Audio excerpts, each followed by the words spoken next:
Bismillahirrahmanirrahim. Assalamualaikum warahmatullahi wabarakatuh.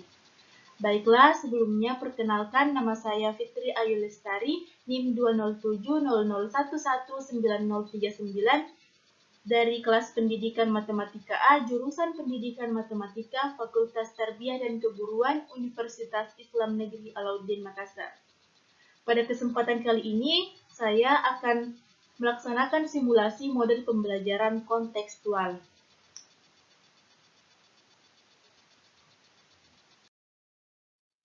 Sebelum memulai simulasi, ada baiknya kita mengetahui terlebih dahulu apa itu model pembelajaran kontekstual.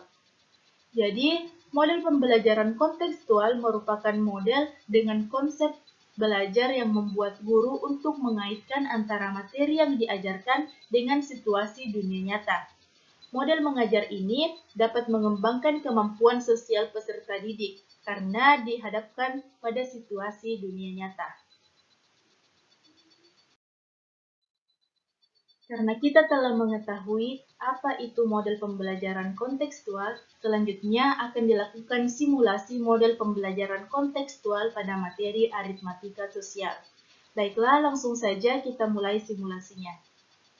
Assalamualaikum anak-anak. Bagaimana kabarnya semua? Alhamdulillah ya kalau semuanya baik. Nah, sebelum memulai pembelajaran, sebaiknya kita berdoa terlebih dahulu supaya pembelajaran yang kita lakukan hari ini dapat berjalan dengan lancar. Ketua kelasnya silahkan dipimpin teman-temannya untuk berdoa. Amin. Baiklah, pada pertemuan kali ini kita akan mempelajari mengenai materi aritmatika sosial. Sebelum masuk ke materinya, terlebih dahulu akan saya perlihatkan mengenai kompetensi dasar, indikator pembelajaran, serta kegiatan belajar. Jadi, kompetensi dasarnya yaitu mengenal dan menganalisis berbagai situasi terkait aritmatika sosial, penjualan, pembelian, potongan, keuntungan, kerugian, bunga tunggal, persentase, bruto, neto, dan tara. Kemudian untuk indikator pembelajarannya, yaitu indikator yang harus dicapai oleh siswa setelah mengikuti pembelajaran adalah menjelaskan konsep harga jual, harga beli, keuntungan, kerugian, persentase keuntungan, persentase kerugian, potongan, bruto, neto, dan tara. Kemudian untuk kegiatan belajarnya terdiri dari 3, yakni kegiatan belajar pertama, yaitu menemukan dan menerapkan konsep keuntungan dan kerugian. Kemudian kegiatan belajar 2, yaitu menerapkan konsep bunga tunggal. Dan kegiatan belajar 3, yaitu menerapkan konsep bruto, neto, dan tara. Pada pertemuan kali ini, kita akan melaksanakan kegiatan belajar yang pertama, yaitu menemukan dan menerapkan konsep keuntungan dan kerugian. Baiklah, langsung saja kita masuk ke materinya. Jadi, apa itu aritmatika sosial? Ada yang tahu? Atau ada yang pernah dengar? Nah, ada yang pernah dengar, tapi tidak tahu apa itu aritmatika sosial. Jadi, aritmatika sosial adalah cabang ilmu matematika yang mempelajari tentang konsep matematika dalam kehidupan sosial, seperti dalam bidang ekonomi, sosiologi, dan geografi. Aritmatika sosial merupakan salah satu materi yang sering dijumpai dalam kehidupan sehari-hari. Baiklah, selanjutnya kita akan masuk ke materi yang dibahas pada pertemuan kali ini, yakni menentukan konsep untung dan rugi. Nah, dalam kehidupan sehari-hari, kalian tentu tidak lepas dari kegiatan jual-beli, baik sebagai penjual maupun pembeli. Sebagai seorang penjual, tentu menginginkan untung sebanyak-banyaknya, sedangkan sebagai seorang pembeli, tentu kita ingin membeli dengan harga semurah-murahnya. Dalam materi keuntungan dan kerugian ini, lebih dipandang dari sudut pandang penjual, bukan pembeli. Sehingga kata untung yang dimaksud adalah keuntungan bagi penjual, begitupun kata rugi adalah kerugian bagi penjual. Nah, sebelum lanjut, Ibu ingin bertanya, siapa di sini yang orang tuanya bekerja sebagai pedagang? Nah, Andi, berdagang apa orang tua tak? Oh, berdagang beras. Ibu ingin bertanya lagi ke Andi, tapi yang lain juga ikut memperhatikan ya. Pertanyaan Ibu, kapan orang tua Andi memperoleh keuntungan dan kapan orang tua Andi mendapatkan kerugian? Bagaimana Andi jawabannya? Nah, jadi jawaban Andi itu orang tuanya mendapatkan keuntungan jika misalnya orang tuanya membeli beras dengan harga 7.000, kemudian menjualkannya kembali ke orang lain dengan harga 9.000. Kemudian orang tua Andi memperoleh kerugian jika orang tuanya membeli beras dengan harga 7.000, kemudian menjualnya dengan harga 6.000. Itu karena harga beras anjlok. Nah, yang dijelaskan oleh Andi tadi itu sangat benar. Nah, untuk lebih memudahkan kalian dalam memahami, Ibu akan memperlihatkan konsep keuntungan serta kerugian. Nah, di sini keuntungan terjadi jika harga penjualan lebih besar daripada harga pembelian, atau dapat dituliskan untung sama dengan harga penjualan dikurang harga pembelian.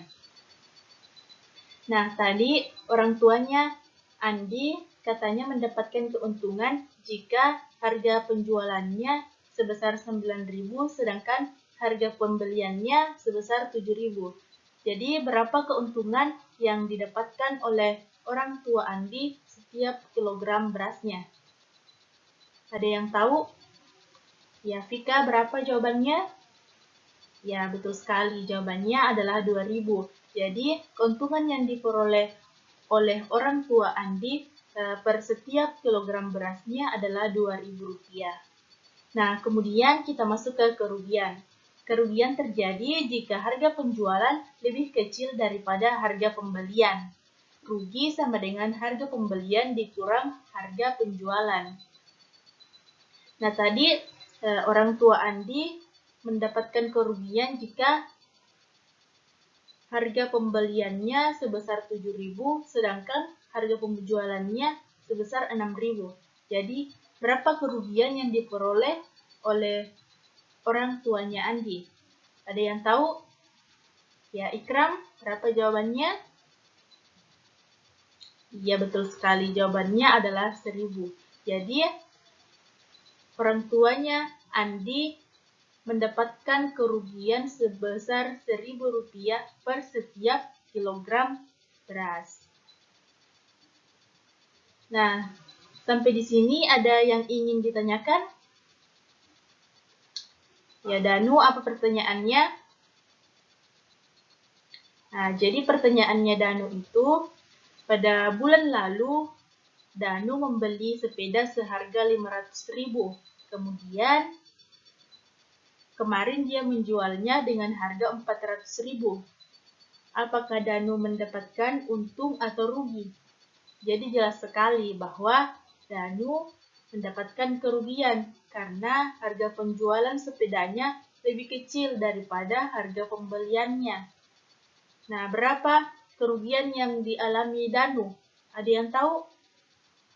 Ya, benar sekali. Jawabannya adalah 100.000. Nah, masih ada yang ingin bertanya?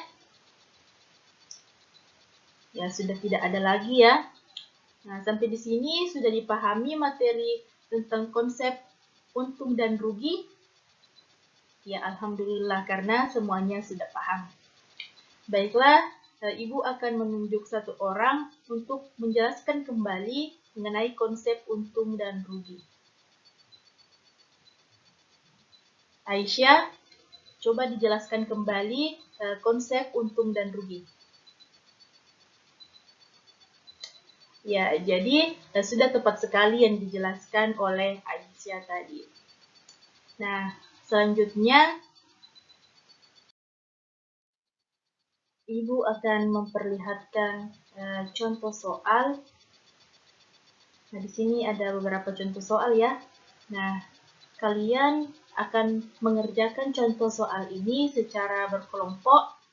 Jadi jumlah siswa di kelas ini sebanyak 20 orang ya. Jadi setiap anggota kelompoknya itu terdiri dari 5 orang. Jadi jumlah kelompoknya itu ada 4. Nah, jadi tugasnya diselesaikan secara berkelompok dan akan Ibu periksa pada pertemuan berikutnya. Dan Ibu juga akan menunjuk salah seorang dari kalian untuk mempresentasikan hasil kerja kelompok kalian. Nah, sampai di sini ada yang ingin ditanyakan? Ya, sudah jelas ya. Nah, mungkin sampai di sini pertemuan kita kali ini, dan semoga pembelajaran hari ini dapat bermanfaat bagi kita semua. Kita akhiri pembelajaran hari ini dengan bersama-sama mengucapkan hamdalah.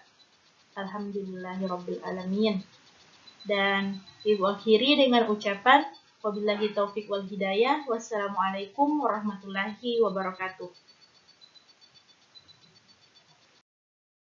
Nah, demikianlah simulasi pembelajaran menggunakan model pembelajaran kontekstual pada materi aritmatika sosial. Kurang dan lebihnya mohon dimaafkan, dan saya akhiri dengan ucapan wabillahi taufik wal hidayah. Wassalamualaikum warahmatullahi wabarakatuh.